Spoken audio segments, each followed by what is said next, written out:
Aye. Opposed? Carried. Alan Taylor, 36th Street. I'm here tonight because my wife and I are in the process of purchasing the property at 30 James Street, which is known as the old Homestead restaurant and the spa. Wow. We've come to agreement, and our initial plan is we're going to get in there as soon as possible and start continuing with the renovations that were in process. I believe it was about 4 or 5 years ago when it stopped. There's quite a few hurdles to get over. One of them is getting electricity back to both buildings. And our long-term plans, well, our midterm plans are to get the water, the electricity turned on, renovations to a point that we can have both places open for business, hopefully by Memorial Day this year. Of course, we're going to have the water and sewer turned back on both buildings. We plan on just using the water and sewer service as it was and previously. That was done through the Homestead. And actually there's water and sewer both running to the spot from the Homestead. And that'll alleviate the curb cuts right now and doing any tabs. And that's what it was running for. So we're just going to open that back up and we do that. Okay. Our long-term is the Homestead. We plan on putting a winery in the Homestead. Initially, we're going to offer that out to lease under the new New York State Farm Winery Bill.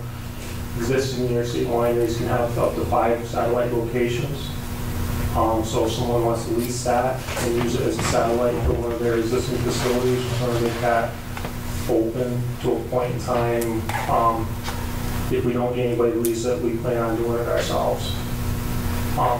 As far as the winery in the Homestead is only going to take up 1 back room.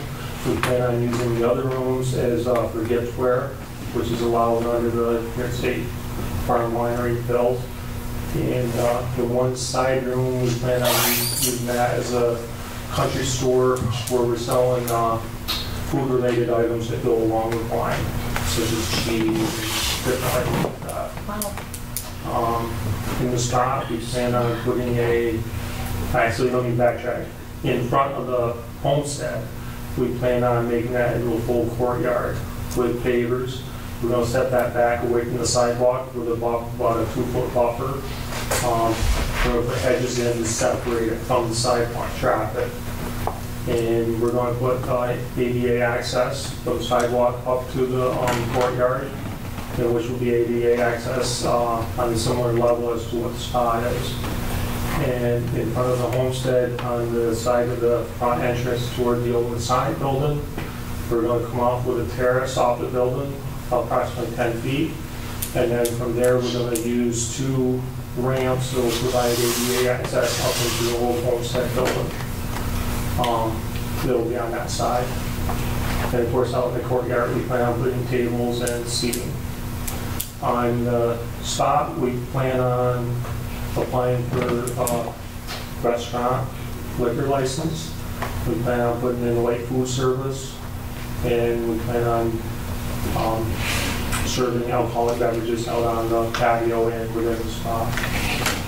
I believe that's why I'm here tonight, is I need to get some sort of board approval for the uses that we intend for the building. And I'm actually going to be looking to apply for 2 liquor licenses. One is a winery license for the Homestead, and the other would be a restaurant liquor license for the building that the spot is. I know some of the previous public concerns with the buildings over time. One of the main ones has been 2 signs out on the street. We've surveyed them. Of course, we haven't taken them down to get a good look at them yet. But I personally would like to have them taken down and refurbished. Refurbished as in back to their original condition and rehung back up so that the old nostalgic neon signs are there. I don't know if you know it, but it's quite a tourist attraction, those 2 neon signs. There's actually websites, there's pages, there's pictures of those signs all over the internet where people come out of the way just to get pictures of. So we would like to get them done and rehung. It's quite an expense. The initial estimates on them are quite high. There's a lot of parts in them. I'm sure. A lot of parts. Billy was explaining to me how the lights move as they go on and off, and myself as a kid, I don't actually remember them, but I would like to maybe use them someday. At some point in time, we probably will take them down and probably put a temporary off until we get prepared to finally leave them up in the air. That's about it. We plan on being, our main concern is getting some of the renovations done to a point where we can get the businesses open and with open signs in the window, get people in them, get them cleaned up, and get them back to use. I've been in business at the Masonic building, which is known as Lower Budget and the 5-9 Variety for 7 years now, and they just sat there and nothing, continue to deteriorate. So we let our plans get in there, stop that, and get them refurbished and back on a useful tax roll. We also are acquiring the property behind them, which extends all the way to the Masonic building, all the way back to Uncle Sam's parking lot. If we do end up doing, if we don't get a tenant to do the winery in the building, we end up doing the winery ourselves. We have property in Alexander that we will eventually clear and plant, create the vineyard in. And we will eventually look to put a building up on the back side of that property to put equipment in to produce the wine right in the village. But of course, that'll come later down the line, and I'll have to apply for building from that stuff. I think that's great. It's going to be nice to see something done with those buildings, and it sounds like you have a fantastic plan. I guess, now what are you asking from the board? Because I know I always get confused with the 30-day waiver and the... The New York State Liquor Authority, the first thing they asked me with my conversation with them is, what does the village have? What will they allow me to use for? So I need something from the village saying that the village will allow the uses on time speak about. And one is a winery, one is a restaurant with a liquor license. Okay. You know, and we're uncovering, I'm uncovering some dinosaurs already, which is going to take the renovations a little bit longer. So dinosaurs, I mean, there's problems I haven't anticipated. So, you know, our goal is to have it open by Memorial Day. We may not have a winery at Memorial Day, we may just have wine-related gifts. But our goal is to be open Memorial Day weekend. Okay. But it's in both locations. Okay. Anybody have any questions? So you're kind of giving us that 30-day notice, is that what you're... Right.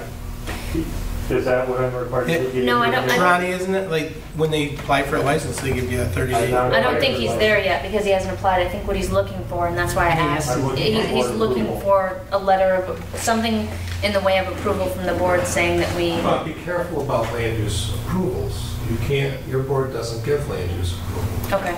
Either you've set up a zoning law that gives your zoning officer the right to do that if it's permitted as a use, or if it isn't, it goes to the planning board for approval. Okay, so he needs to go to... I mean, if he's looking for some sort of conceptual thing that you don't have an objection to the concept, I mean, that's one thing. But Okay. if he's looking for approvals, we need to be more specific about what approvals, because you can't give land use approvals under your zoning. So we can provide him with a letter stating that we have no objection to his intentions? Yeah.